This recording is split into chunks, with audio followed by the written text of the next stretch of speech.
In today's video, I am going to show you how to recover deleted chats on Instagram in 2023. Therefore, without wasting any of your time, let's jump to the video.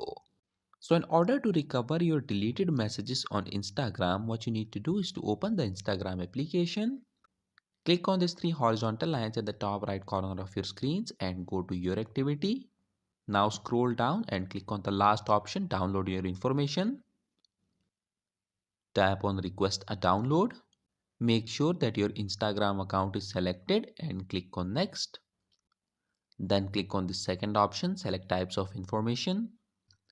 Okay, since we only want to recover our deleted Instagram chats, therefore select this messages option and click on next. And then tap on submit request.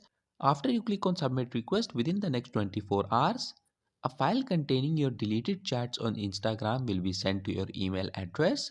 Once you have received that file, all you have to do is to download it and your deleted Instagram messages will be recovered. So that was it for this video and I'll see you guys in the next one. Peace out.